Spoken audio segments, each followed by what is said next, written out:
Hi, welcome once again to the Mooj Math and Science. In today's class, we'll be looking at trigonometry. We'll look at basic trigonometry. Trigonometry is all about angles in a triangle. Let's make it that simple.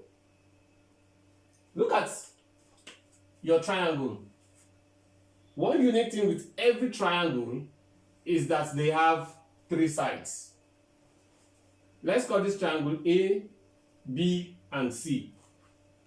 Here's triangle A. It has three sides. I can refer to this side opposite this angle A. I would like to refer to it as my small a. While the side opposite angle B, you refer to it as what? Your small b. And the side opposite angle C, you refer to it as your small c. Now, one unique thing about triangles is that each of the angles make up 180 degrees. That is, angle A plus the angle at B plus the angle at C is equals to 180 degrees. There are different types of triangles, but basically, at this point, we'll be looking at three types of triangles. Number one, your isosceles triangle, your equilateral triangle, and your scaling triangle. For your isosceles triangle refers to the type of triangle where two sides are equal. Here is the isosceles triangle. For your equilateral triangle, it refers to the triangle where all the sides are equal. Here is my equilateral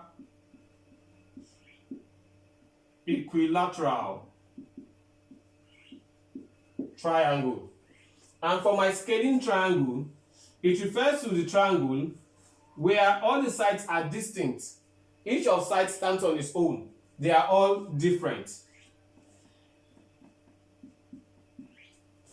That's my scaling triangle. All the sides here are different. In the equilateral triangle, all the sides are equal. In the isosceles triangle, all the sides are what? Two of the sides are the same, one side is different. The same thing happens to the angles.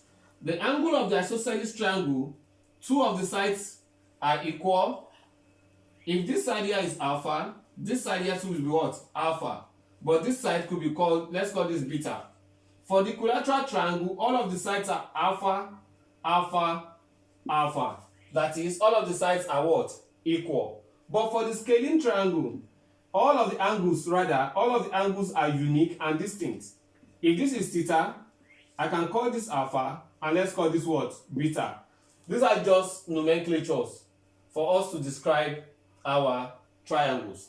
But there's a particular triangle that is of major interest to us when we deal with trigonometry, and that is a right angle. For the right angle triangle, you will observe that the right angle triangle has 90 degrees at one of its corners. Your right angle triangle could be drawn in any way, but the unique thing about the right angle triangle is that one angle is 90 degrees. That means the other two angles will sum up also to 90 degrees. Look at it this way. Remember we said your triangle has a total sum of 180 degrees. That's right. That means, let's call this triangle A, B, and C.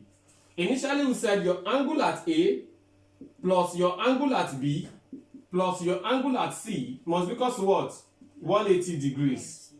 Now, if angle at B already is 90 degrees, angle at A is beta, plus angle at B is 90 degrees, plus angle at C is alpha, is equal to what? 180 degrees. That means that my beta plus alpha is equal to, if 90 goes to 180, 180 degrees minus what? 90, which is equal to what? 90 degrees. So that beta plus alpha is equal to what? 90 degrees. That is, both of these other two sides must always sum up to 90 degrees. Let's introduce one good formula to solving right-angled triangles. And that formula is called your SOHCAHTOA.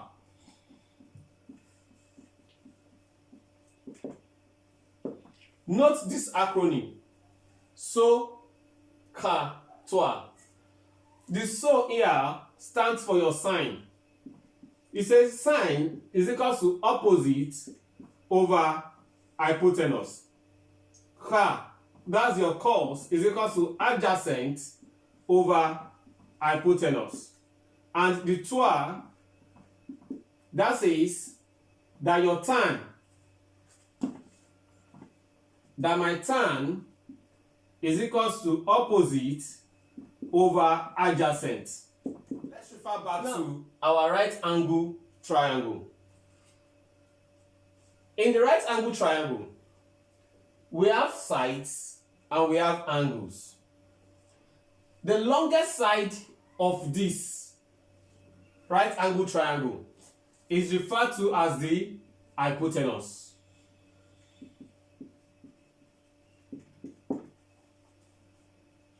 But these two sides, each of them can take the opposite or the adjacent, depending on the angle of reference.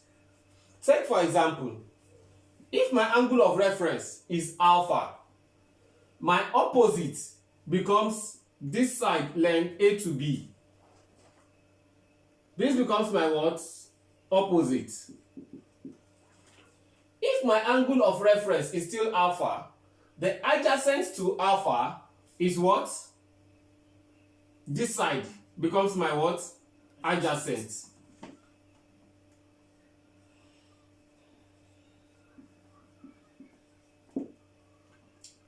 For clarity's sake, I would like to draw another right angle triangle to denote beta.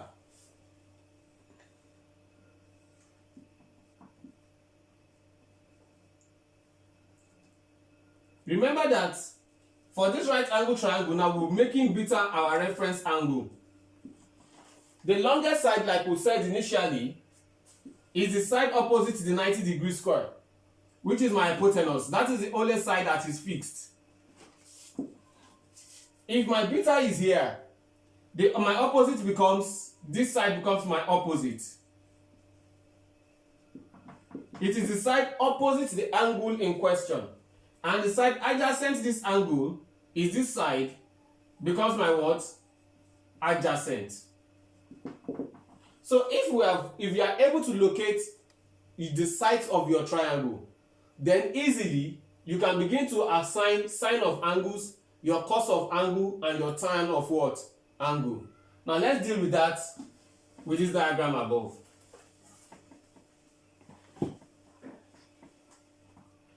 Still taking triangle ABC in question, in specific, in focus, you see that, and we are dealing with angle alpha. For angle alpha, your sine alpha, we say is equal to opposite over hypotenuse. That will be equal to this side A to B, that's length A, B, over this side, that will be side what? B, C. Sorry?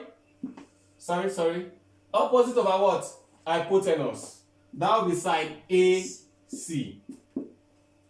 Now, for my cos of angle, cos alpha will be the same thing as adjacent over hypotenuse, which will be equal to, my adjacent this time around is side what?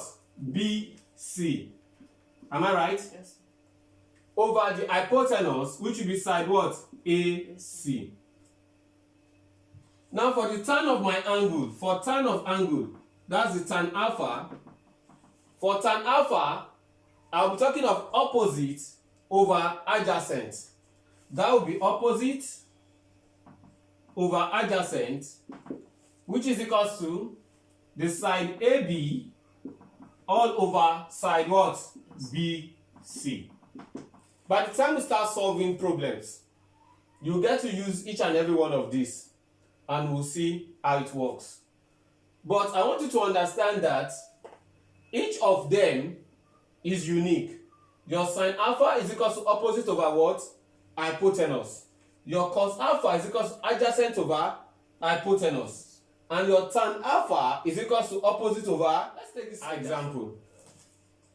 Already we have that triangle ABC is having side 3 from A to B, B to C is 4, and A to C is unknown. Let's call it X. Now to solve for A to C, the first thing I must identify is this a right angle triangle? Yes, it's a right angle triangle. Here's the symbol telling me this is a right angled triangle. The next thing is, I want to solve for A to C. How can I solve for A to C without knowing any of these angles? First, I must know one of these angles. Let's pick alpha. If I'm going to pick alpha, you look at alpha, what are the unique things that surround alpha? Number one, I have the opposite to alpha, which is 3. That's the opposite. And I have the adjacent. So what do you think I should use? Am I going to use so? Am I using car? Or I'm using toi? That is, am I using sine? I'm using cosine? Or I'm using what? Tan. What do you think I should use? Tan. Tan. What I should use is tan. So that my tan theta, or tan alpha this time, is equals to opposite over adjacent. That is, tan alpha is equals to 3 over 4. 0.75. Okay, that means tan alpha is equals to 0.75. So that alpha itself is equals to tan inverse of 0.75. That will give me the angle. So that tan inverse of 0.75, that is tan inverse 36.869. That's 36.87. Okay, so alpha is equal to 36.87 degrees. If alpha is 36.87 degrees, now what is x? What do I use to solve for x? I can either use sine or I use cosine. Anyone that is convenient for you. If I'm using sine, remember that I'll be using sine. Sine alpha is equals to opposite over hypotenuse. That means sine of, this implies that sine of 36.87 is equals to opposite is what? 3 all over x. So that my x now will cross multiply. I have x sine 36.87 to be equals to what? 3. So that my x now will be equals to 3 over sine 36.87. If x is equals to 3 over sine 36.87, from our calculator, what is sine 36.87? 0.60000. 0.600 what? 00. 4 zeros. Okay, 4 zeros. Okay, let's leave it at 0.6 then. If I have 4 zeros after 0.6, then I'll take it as, approximating it, I'll take it at 0.6. So now I can now divide 3 by 0.6. 3 in 0.6, that's 0.2. 3 in 3, that's 1. That means my x is 1 over 0.2. That's equals to 5. 1 divided by 0.2 is same thing as what? 5. It's simple. Just do this. 1. I have 1 over 0.2. If I shift my point to the other side, I will add 0 to 1. Isn't it? Yes, sir. So I will have 10 over what? 2. Which is equal to what? 5. Let's take another example. We are asked to calculate the angles Z and the sides X and what? Y. Now if you look closely to this triangle, you observe that there are 2 triangles here that are right angled triangles. Number one, the angle at x here, the examiner has put this sign to tell us this is a right angle triangle. 2, this sign here, the examiner has put it to tell us this is another what? Right angled triangle. So that if I want to do this, the first thing I expect you to do for me is draw out the triangles. This is triangle X, triangle Y, and triangle Z. The examiner tells me this is a right angle triangle, and the examiner is interested in the length from here to here, which is what? X. The length from here to here, which is Y. And he has told me that this angle here is what? 40 degrees. And the length from X to Y, I've been told is how many meters? 8 centimeters. Now the second right angle triangle, even 3. I can see 3 right angle triangles now. If this is a right angle triangle, this place is 90 degrees. The angle on a straight line is 180. Obviously, this side also is another what? 90 degrees.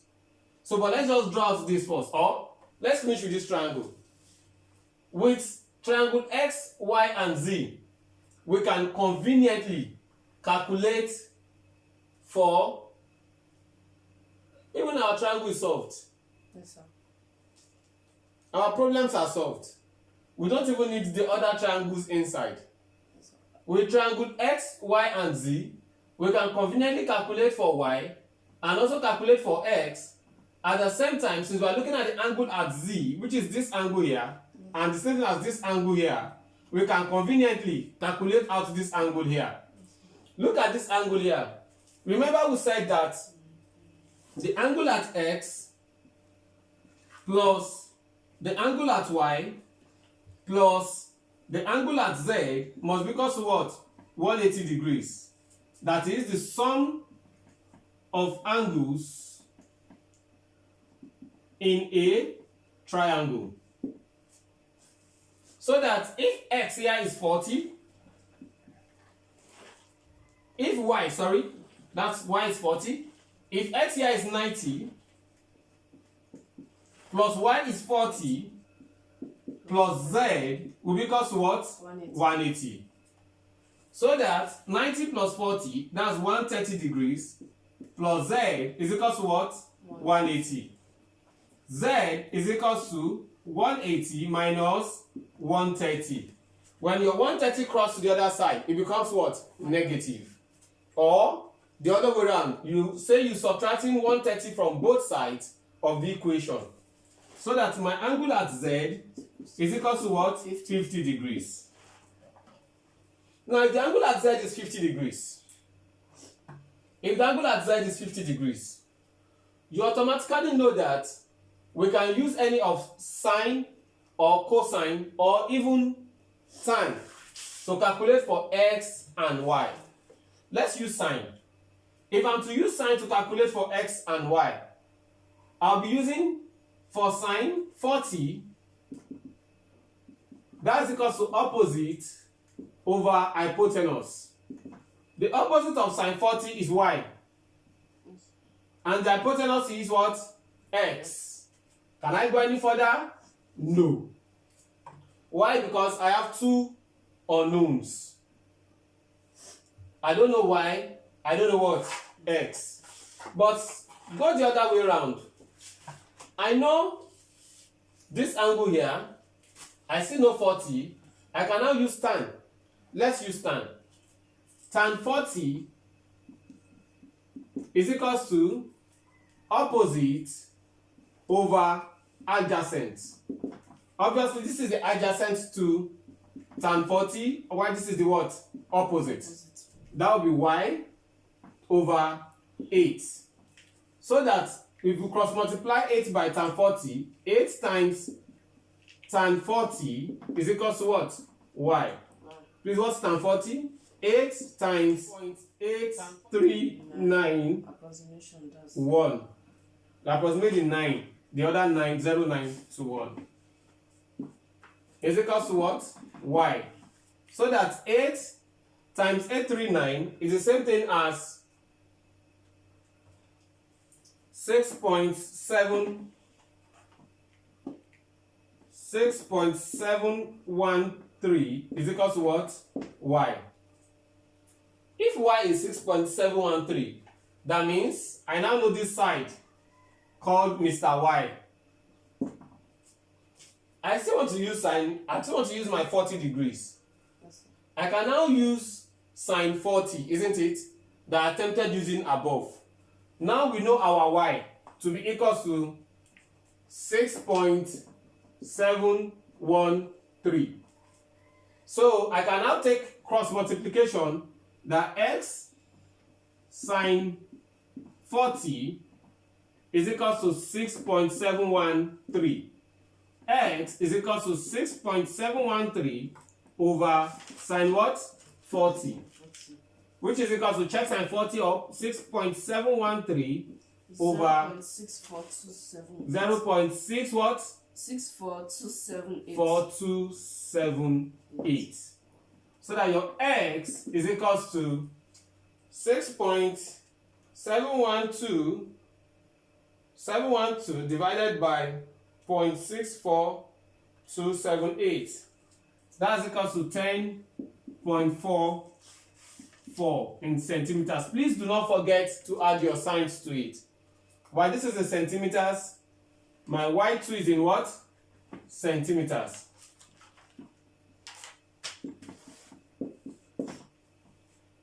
Now with this, to close today's lesson, I want to introduce the concept of complementary angles.